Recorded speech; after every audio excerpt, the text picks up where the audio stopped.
Hello friends, स्वागत है तमारू मारा किचन में। तो शियाळानी शरूआत थई गई है एटले हवे लगभग बधाना ज घरे मरचाना अथाणा अने शियाळानी रेसिपीओ बनवा मांडे छे।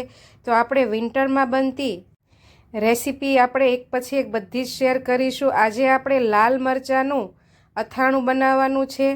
शियाळो आवता ज मार्केट में लाल चटक लाल मरचा एकदम ताजा अने फ्रेश आववाना शरू थई जाय छे अने तेमांथी आपणे महिलाओ लगभग 12 महीना सुधी सारा रहे ते माटे मरचानुं अथाणुं जरूरथी बधाना ज घरे बने छे।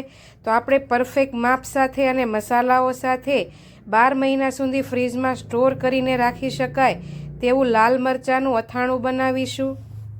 जो पड्યું રહેશે तो काळું के चीकणું नहीं थाय ने तेवुं रहेशे, तेमां फूग पण नहीं लागे। चेनल पर नवा हो अने मारी विडियो जोता हो तो चेनल ने सब्सक्राइब करवुं भूलता नहीं। बेल आइकन जरूरथी दबावजो जेथी तमने मारी आवी नवी नवी रेसिपीना नोटिफिकेशन मळता रहे। तो चालो शियाळामां बनतुं लाल मरचानुं अथाणुं बनाववानुं चालू करीए। तेना माटे मैं अहीं ताजा लाल मरचा 250 ग्राम जेटला लीधा छे। अथाणुं बनाववा माटे लगभग फ्रेश ज मरचा लेवाना जेथी अथाणुं तमारुं सारूं रहे, बगड़े नहीं। एकदम फ्रेश लाल मरचाने आपणे सारा पाणीए धोई लईशुं बराबर अने पछी कॉटनना कपड़ा उपर नाखीने आवी रीते एकदम सरस एवा चोख्खा करीने कोरा करी लेवाना छे जेथी अथाणामां पाणी न रहे अने अथाणुं तमारुं लांबा समय माटे सारूं रहे। ते माटे बधा ज मरचाने आपणे आवी रीते कोरा करी लेवाना छे। पहेला मरचा बराबर साफ थईने एकदम कोरा एवा थई जाय एटले हवे तेना आपणे टुकड़ा करवाना छे। तमने चाकूथी न फावता होय के पछी सीजरथी कट करता होय तो आवी रीते वच्चेथी कट करीने आपणे तेना 4 टुकड़ा करीशुं एक भागमांथी। अने जो तमने चप्पूथी फावता होय तो चप्पूथी आवी रीते वच्चेथी 2 भाग करी तेनो वच्चेनो बीजनो अने नसनो भाग काढी लईशुं। अने जो मरचा लांबा अने मोटा होय तो एक भागमांथी आवी रीते 4 टुकड़ा करीशुं अने मापसरना होय तो आवी रीते 4 चीरिया ज करवाना छे। हवे बधो ज नस अने बीजनो भाग काढी लईशुं। लाल मरचा तीखाशवाळा होय छे एटले तेमांथी आपणे नसनो अने बीजनो भाग काढी लेवानो छे। अने हवे अथाणुं आपणुं सारूं रहे ते माटे आपणे मरचाने पहेला 1 कलाक माटे आथवाना छे। 1 चमची जेटલું આપણે મીઠું એડ કરીશું। 1/2 ચમચી જેટલી આપણે તેમાં હળદર એડ કરવાની છે। મસાલામાં આ પ્રોસેસ ખૂબ જ જરૂરી છે અથાણા માટે। અને હવે એક મોટા લીંબુનો રસ આપણે તેમાં એડ કરવાનો છે મરચાને આથવા માટે। લાલ મરચાને જો તમે આથીને અથાણું કરશો તો અથાણું તમારું સ્વાદમાં પણ સારું રહેશે અને લાંબા સમય માટે સારું રહેશે ફ્રીજમાં। હવે આવી રીતે તેમાં મસાલા નાખીને તેમાં બરાબર મિક્સ કરી દેશું। અને જો તમારી પાસે સમય હોય તો 1 થી 1.5 કલાક માટે મરચાંને આવી રીતે આથીને એક બાજુ મૂકી દેવાના છે। ઓછામાં ઓછો 1/4 કલાક અને વધારેમાં વધારે 1.5 કલાક માટે આપણે આવી રીતે મૂકી દેવાના છે। તમારી પાસે અનુકૂળ જેટલો સમય હોય તે પ્રમાણે ત્યાં સુધીમાં તેમાંથી પાણી છૂટી જશે અને તીખાશ પણ ઓછી થઈ જશે। અને હવે ત્યાં સુધીમાં આપણે અથાણાનો મસાલો તૈયાર કરી લઈશું। લાલ મરચાં માટે બધા જ મસાલાઓના પરફેક્ટ માપ સાથે લઈશું। આપણે અહીં 250 ગ્રામ આપણે લાલ મરચાં લીધા છે તેની સામે કેટલા મસાલા લેવા તેનું પહેલાં આપણે પરફેક્ટ માપ જોઈ લઈએ।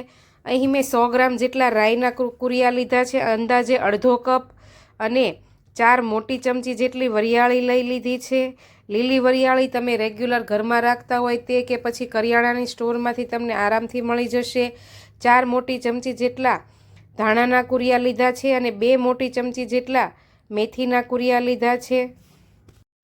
1 ચમચી જેટલું મીઠું લઈ લીધું છે અને 1/2 ચમચી જેટલી હિંગ લીધી છે।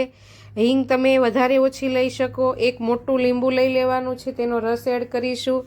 આ બધા જ મસાલાઓ 250 ગ્રામ લાલ મરચાંના માપથી લીધા છે। અને હવે 4 મોટી ચમચી જેટલું કે જે આપણે તેલની બરણીમાં પાવડું રાખીએ છીએ તેના માપથી આપણે 4 પાવડા જેટલું તેલ લઈ લઈશું અને તેલને આપણે ધીમા ગેસ ઉપર ગરમ કરી લેવાનું છે। ત્યાં સુધીમાં આપણે જે મસાલા લીધા છે તેને આપણે મિક્સચરના નાના ચટણી જારમાં બધા મસાલાઓ એડ કરીશું અને પલ્સ મોડ ઉપર આપણે તેને ચાલુ બંધ કરીને આપણે 3 થી 4 વખત અધકચરું એવું ક્રશ કરવાનું છે, એકદમ ક્રશ નહીં. આવી રીતે કરવાથી મસાલાનો ટેસ્ટ પણ ખૂબ જ સરસ આવશે અને અથાણું પણ સારું રહેશે. આવી રીતે પલ્સ મોડ ઉપર આપણે 3 થી 4 વાર કરીને મસાલાને આવી રીતે ક્રશ કરી લેવાના છે અધકચરા. હવે આપણે તે મસાલાને તમે જુઓ તેમ આવી રીતે અધકચરા ક્રશ કર્યા છે. હવે જે વાસણમાં આપણે અથાણું બનાવવાનું છે તે બાઉલમાં આપણે તેને એડ કરી દઈશું.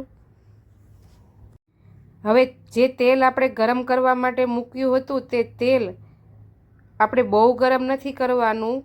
જ્યાં સુધી આપણા મસાલા સતળાઈ જાય એવી રીતે ગરમ કરવાનું છે. એટલે તેલ તમારું આવી રીતે થોડું થોડું ગરમ થઈ જાય એટલે મસાલામાં આપણે ઉપરથી આ તેલને એડ કરીશું તમે જુઓ તેમ, અને બધા મસાલા તેમાં મિક્સ કરીને 5 થી 10 મિનિટ માટે આપણે આ મસાલાઓને ઠંડા પડવા દેવાના છે.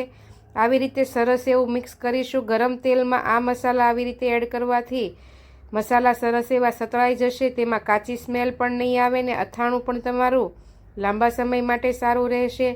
5 થી 10 મિનિટ જેટલો સમય આપીને આપણે તેને ઠંડુ પડવા દઈશું. પછી તેમાં અડધી ચમચી હળદર અને જે એક મોટું લીંબુ લીધું તો તેનો રસ આપણે એડ કરી દઈશું. તેમાં લીંબુ અને મીઠાનું પ્રમાણ આ મસાલામાં વધારે હોય છે, જેથી મસાલાનો ટેસ્ટ પણ સરસ આવે છે મરચાંમાં અને અથાણું સારું પણ રહે છે. ચડિયાતું મીઠું અને લીંબુ નાખવાનું. આપણે 250 ગ્રામ મરચાંમાં લગભગ 1 થી 1.5 ચમચી જેટલી હળદર અને 2 મોટી ચમચી જેટલું મીઠું આપણે લીધું છે મરચાં આથવામાં અને મસાલો બનાવવાના બંને થઈને. હવે આ બધા જ મસાલાઓને આપણે બરાબર મિક્સ કરીશું. એકદમ સરસ એવું મિક્સ થઈને મિશ્રણ તૈયાર થઈ જાય તે રીતે મિક્સ કરીશું. તમે આવી રીતે અથાણાનો મસાલો પહેલાં પણ બનાવીને રાખી શકો. હવે 1.5 કલાક જેટલો સમય થઈ ગયો છે અને તમે જુઓ તેમ સરસ એવા મરચાં પણ અથાઈ ગયા છે અને તેમાંથી પાણી પણ છૂટું પડી ગયું છે. હવે આ મરચાંને આપણે નિતારી લેવાના છે.